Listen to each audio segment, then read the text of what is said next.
Salam sejahtera buat semua. Pada kesempatan ini saya akan menyajikan serial sejarah Tuan Kurau, khususnya tentang peristiwa yang menarik dan penuh emosi, mengungkap sisi manusiawi tokoh-tokoh seputar Tuan Kurau di masa Patrik. Selamat mengikuti. Namun sebelum itu, saya ingin mendisklaimer bahwa bahan presentasi dalam bentuk video ini yang akan ditampilkan ini adalah tentang kejadian lebih kurang 2 abad yang lalu, saat negara Kesatuan Republik Indonesia belum lahir. Perbudakan pun masih ilegal. Dakwah agama dan perang berkelindan. Rakyat masih belum sadar dengan apa yang disebut dengan hak asasi manusia. Transportasi pun paling modern pun masih berupa kapal layar atau kapal api di laut atau sungai, atau kalau di darat menggunakan kuda.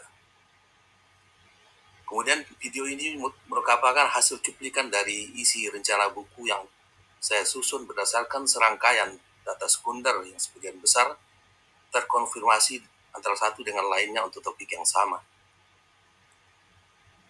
Video ini juga saya lengkapi dengan pengetahuan saya sebagai putra Rau tentang Rau dan Tuan Kurau, serta kejadian-kejadian yang menarik dan penuh emosi. Ya. Kemudian antara tokoh-tokohnya yang memperlihatkan perlakuan yang masih manusiawi di seputarnya. Maksudnya di seputar Tuan Kurau. Maka dengan kondisi di atas, dengan gaya bahasa yang lugas, saya telah menyusun sebuah buku yang insya Allah akan terbit. Namun sebelum itu saya akan menyajikan video ini sebagai bunga rampai dalam rangka menyambut penerbitan buku tersebut.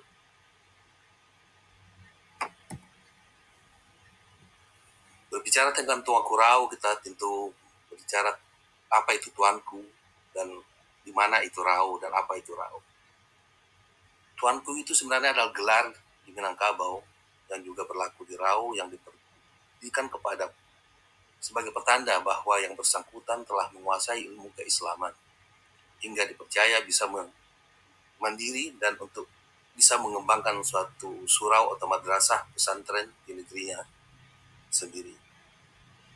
Dalam adat yang diadatkan di Minangkabau, terdapat tingkatan penguasaan ilmu agama Islam berdasarkan gelarnya, seperti mulai dari gelar qari, ialah seorang yang telah terpelajar yang telah dapat menghafal Al-Quran.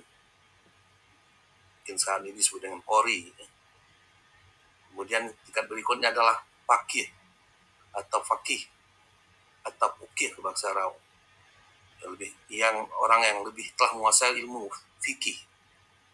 Kemudian malim adalah orang yang telah memiliki pengetahuan agama Islam yang lebih luas lagi sehingga dipercaya menjadi guru bantu. Di atas malim ini ada peto dan labai. Namun yang tingkat yang tertinggi adalah syekh atau tuan syekh. Ini adalah guru besar atau guru gadang bahasa Minangkabaunya. Dan di Rau dan Minangkabau pada umumnya syekh ini kemudian diberi panggilan tuanku. Sehingga untuk masa kini bagi yang menyandang gelar-gelar di atas, ya kita harap sudah sesuai dengan tingkat ilmu yang dia peroleh.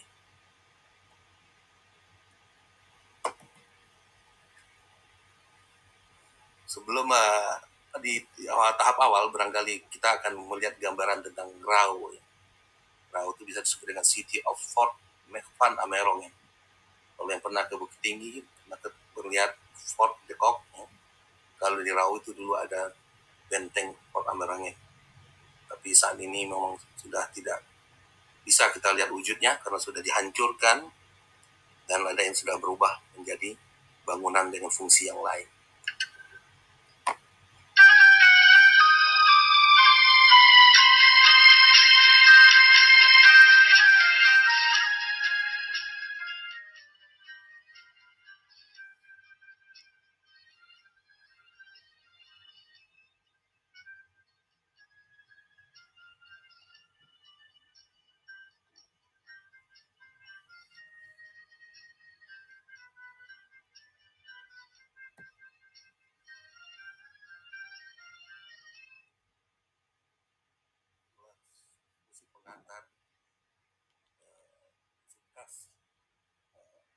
bangsa Melayu Rau. Bangsa Melayu Rau bisa dikatakan sebagai penduduk pertama yang menghuni atau menduduki wilayah Rau. Kalau kita bicara tentang Rau pada masa Padri,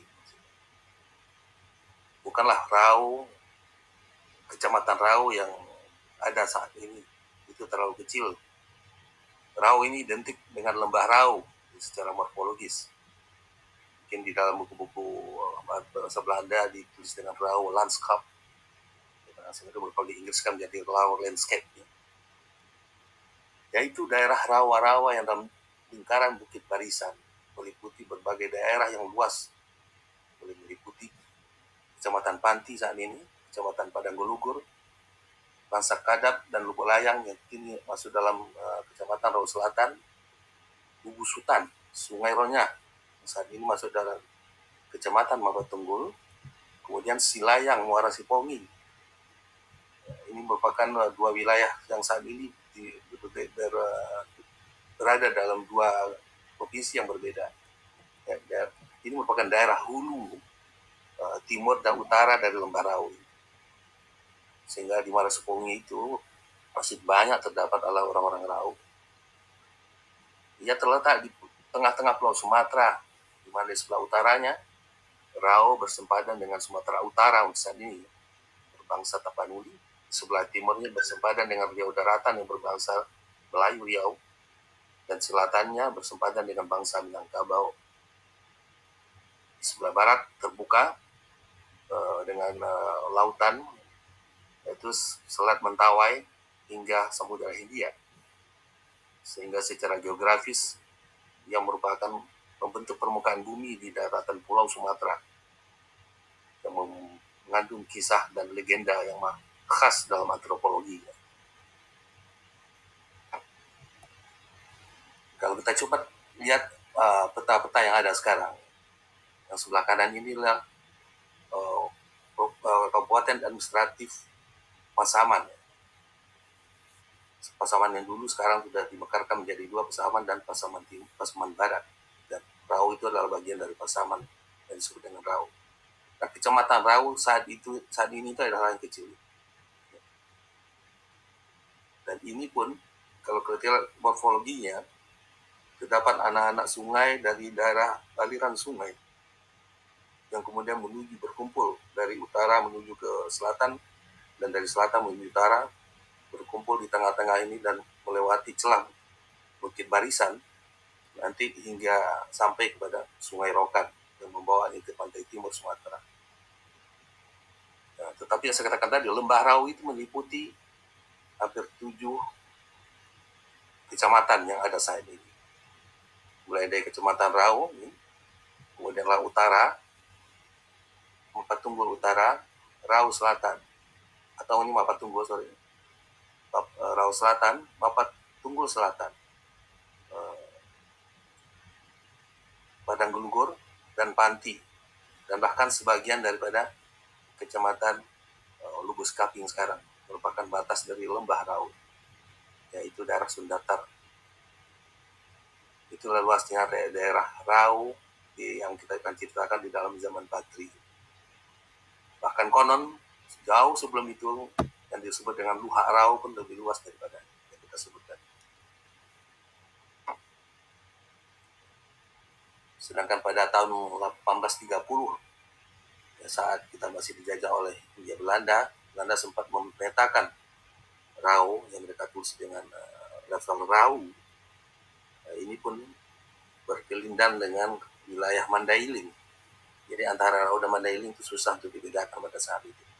Namun disebutkan itu masih tahun 1830 itu masih di bawah kekuasaan Badri. Dari Rau yang daratan, biasanya perekonomian itu menuju pantai Air Bangis dan Natal di utaranya.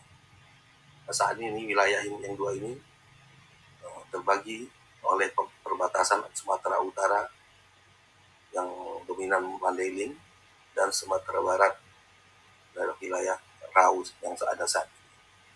Sedangkan agama pada tahun 1830 itu adalah sudah banyak menganut Islam, tapi umumnya Islam yang bertarekat, mulai dari tarekat Samania, Satariyah yang datang dari Minangkabau, dan Naksabandia.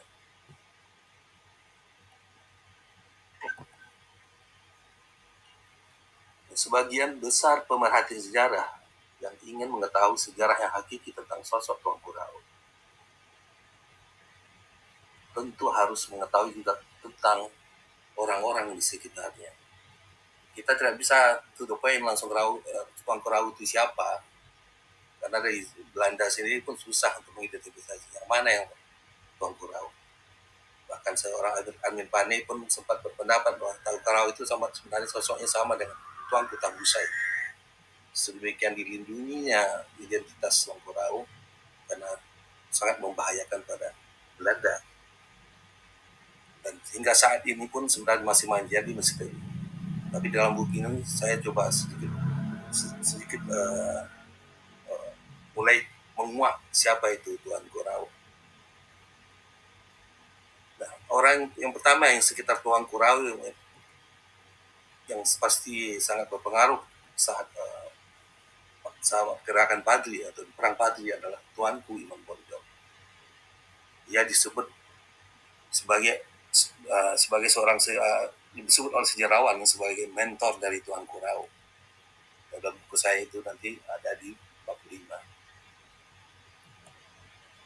yang banyak bercerita tentang siapa Tuanku Imam Bonjol dan bagaimana Tuanku Rao membantunya selama dalam perjuangan di gerakan Padri.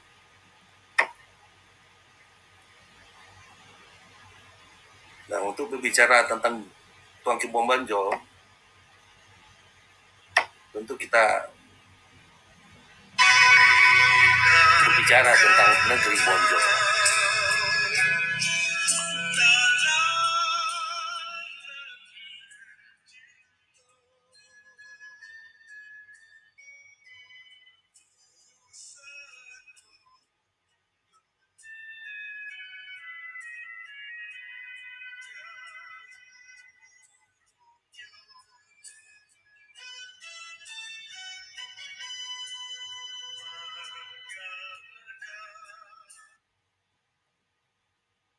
Bonjol itu sendiri ada sejak saat dibuka oleh Tuanku Imam Bonjol. Tuanku Imam Bonjol adalah gelar terakhir yang dia sandang karena ilmu dan jabatannya atau kepemimpinannya saat itu. Nama kecilnya adalah Muhammad Sahab.